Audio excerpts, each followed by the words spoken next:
dream or somewhere in between, not from some movie scene, for all we know. So we'll just keep on trying. This mountain we are climbing, each step we take will bring us closer. It couldn't have been any more perfect for me. All we know, this could be something, something amazing. So now we're gonna get it right and make it last forever and ever and ever. This time you and I, 'cause I'm not afraid to fly. As long as we're together, together. This time for the rest of our life.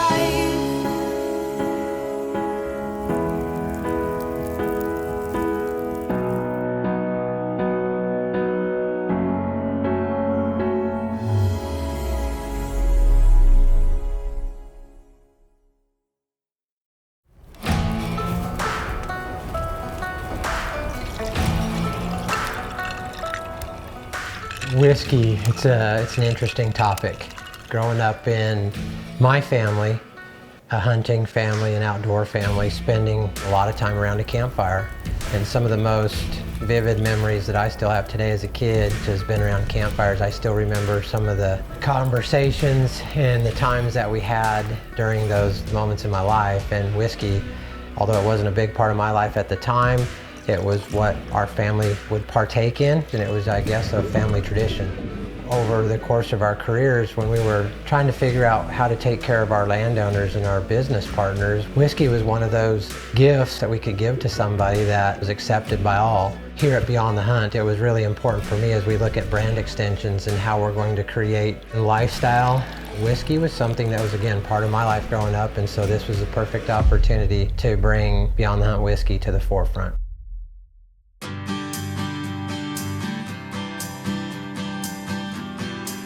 Well, over the course of the years, outfitting for 16 years and now 16 years of television, we would bounce around and try to find a unique bottle or maybe a certain flavor or something that was kind of different. And then we had some landowners that wanted a very specific brand of whiskey.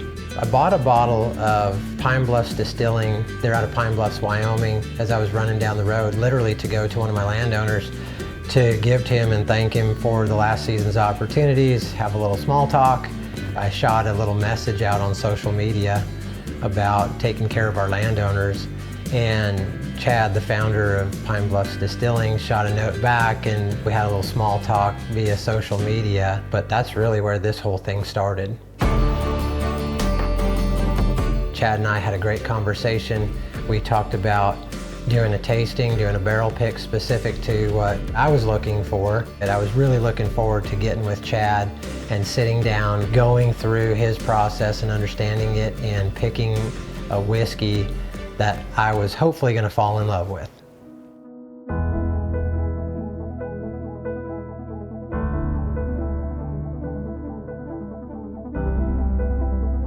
Well, we sampled about 10 barrels that day, and it was kind of funny because I went in with the notion thinking, I don't really want to go with a rye whiskey, I want to go with an oat whiskey. And the first thing Chad said to me was, take everything you know or think you know about whiskey and just throw it out the window. I want you to just do this blind taste test with me. We're going to pick as many barrels as you want, and then we're going to start to narrow it down based on some note taking and just working through the flavor profiles to see where we would land. I never thought I'd end up on the rye side of things, but this whiskey is absolutely fantastic, and it's only going to get better with time, and so I'm really excited. The barrel has been picked. Now we got to give it a little bit of time to catch some air, and then we're going to bottle it up and have a little celebration.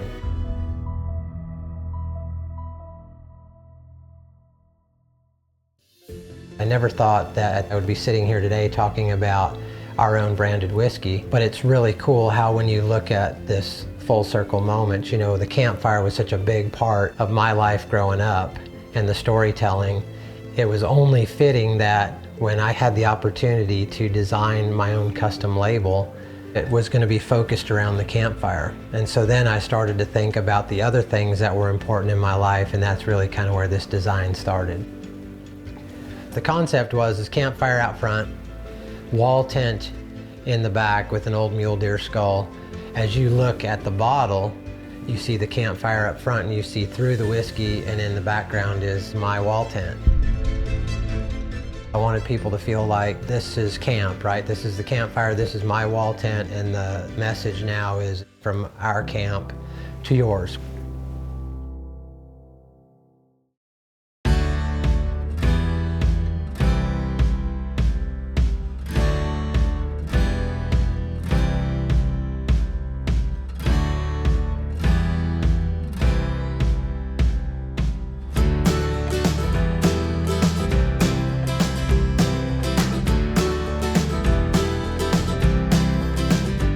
This Pine Bluffs distillery is veteran distilled, so it was super important for me to have the American flag on the bottle, to have the veteran distilled stamped right on there, because again, we say this a lot, but these guys that have fought and died and served for our freedoms and our opportunities, I wouldn't get to do this. I wouldn't get to chase this dream and have this opportunity if it wasn't for those guys. And so it's not just from our camp to yours, it's also veteran distilled, and I'm super proud of it. I'm super proud of this first initial launch of our whiskey line.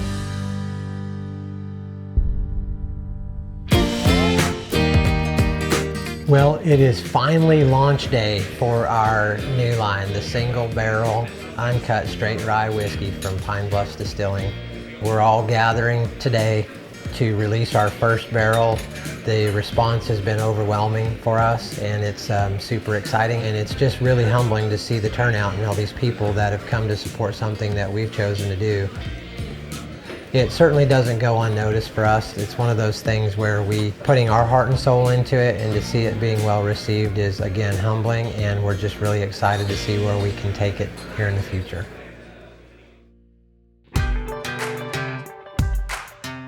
The local 4-H chapter is having their county archery tournament for all the kids in school. So Julie and I wanted to bounce out to the archery range and say hi to the instructors and just let them know, you know, this is where it starts. It's obviously it's the parents and the family, but it's also the instructors.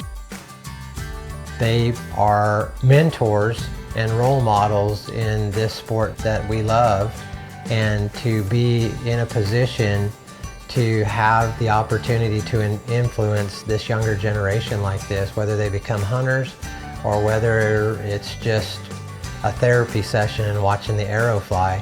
You know, there's a lot to be learned, and it's a lifelong lesson and skill that you can take with you, like I said, forever.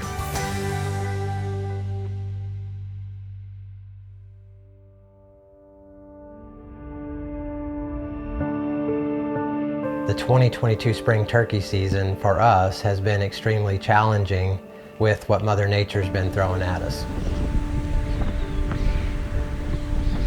Black Hills, round 1. Going in to see if we can find a longbeard. And it's an absolutely beautiful morning. Let's go. When we're turkey hunting, I think the magic is, and I hope this is something that you could appreciate as a viewer, and it's something that we really try to work hard at. We want you to feel like you're in our back pocket. We say that all the time.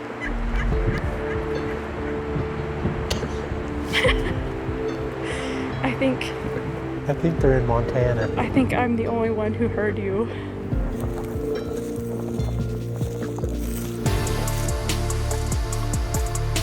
We want you to see them being themselves, and preferably not in a windstorm. What do turkeys do? They strut, they spit and drum, they gobble, talk, right? So we want all those interactions, and that's what we want you to feel when we're out there. Could we go out and shoot one in a storm? Absolutely. I've guided clients in just about any kind of weather to kill a bird, but it's one of those things where we want to share the magical moments of turkey season, and we've just struggled with weather to bring you that.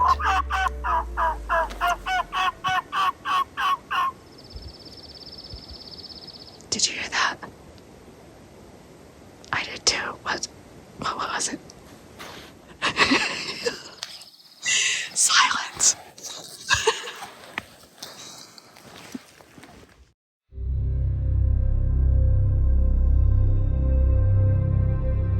For me, being a Wyoming kid growing up in the Black Hills, there's absolutely nothing better when we're turkey hunting than to be hunting them in the Black Hills.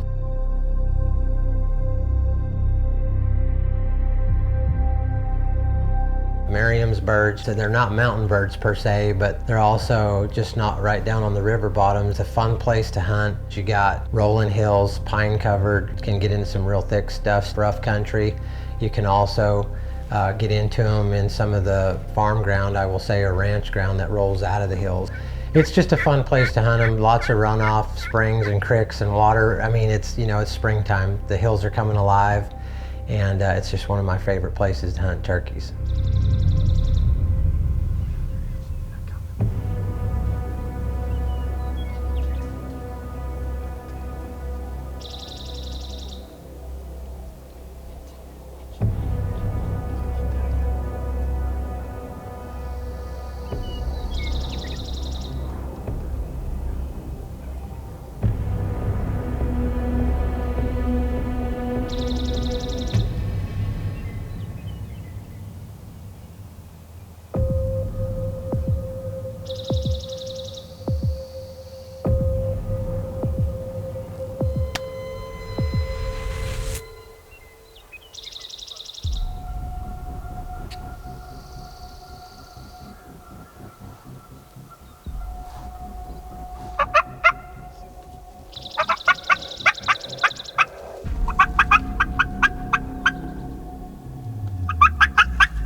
That was so cool.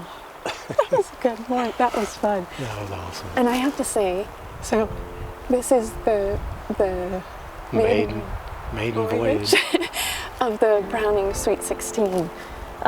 This was my dad's favorite gun growing up, and so it was pretty special for me to get the Sweet 16 and to break it in that way, this kind of morning. That was pretty cool. And it's a beautiful morning. It's warmed up. We're in the big pines, nice and sunny. Turkey on the grill. Turkey on the grill.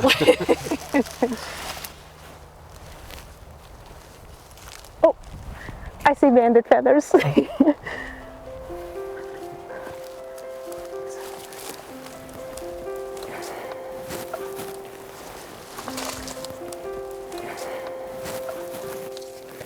Oh, wow, buddy. Oh, he's a... And the old booger. My goodness sakes. Look at how white his feathers are.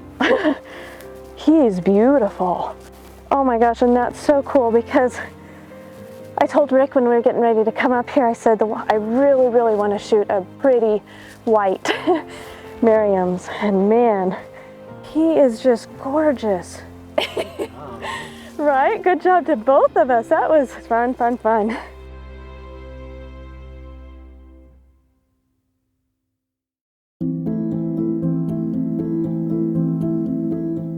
I have been searching, as we've been hunting, I've been keeping my eye open for a piece of wood that I can use as some habitat on the bird that I shot last year. So found a bunch of big pieces, but this one definitely, I think, will fit the bill. Okay, get to work. Okay. Rick, grab the chainsaw. Rick, get to work. Rick, get to work.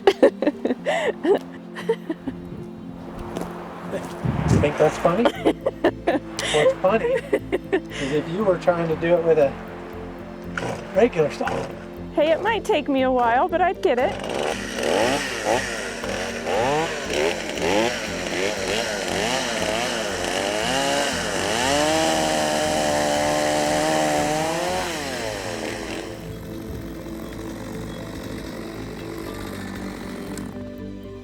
Be gentle.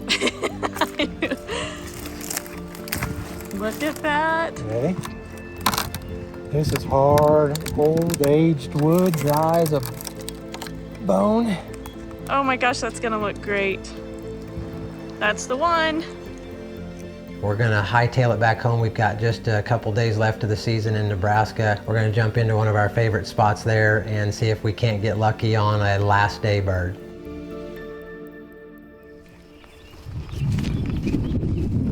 So we got some birds up here on the north end of this field. There's a roost tree right up here on the fence line. A lot of times they'll pitch out and come down this way, or they'll be going back that way, but this is a really good spot to catch them in a transition. We're just gonna get down over here on the end of this field and see if we can't suck them in if they come out this way.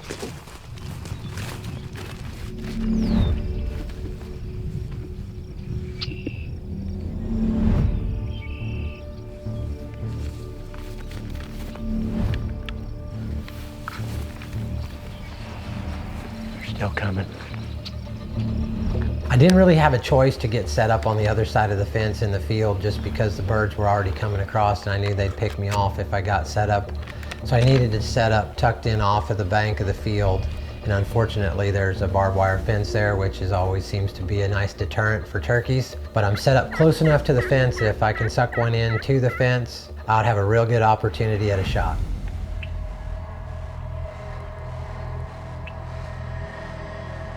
I see some red heads coming.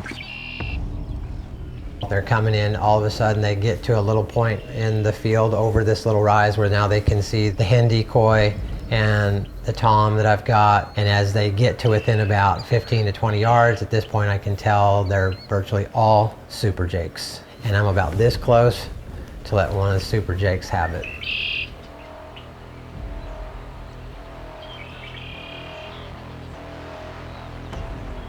They're not coming under the fence to even try to tear anything up, fight, cause ruckus. No strutting, no gobbling. It's kind of uneventful, to be real honest. I'm thinking in the back of my mind, I would love to eat that bird. I'd love to put him in the freezer, but I also want that turkey hunt experience that we talked about earlier in the show. It's just not happening. I'm gonna let these birds walk.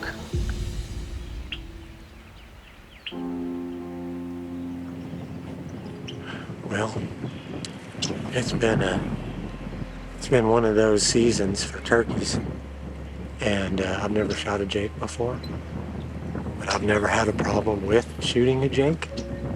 I've just been fortunate enough to not have to shoot one so that they can grow up and we can hunt them the next year. But that super jake with that 4-inch beard that just came in, we are all out of turkey meat, and I love wild turkey. That rascal almost got a sweet 16 to the beak, but I got one more day left. They're in here quite a bit, so I'm gonna pack up and slip around. Well, unfortunately, weather set in again. High winds, rain, hail, it's all coming at us. So we're gonna go back home. We're gonna build out the base for Julie's Merriam's mount, put him on display. Can I have you help me hold it right there? No, I can't brace it. Yeah, no, I'll just get this started.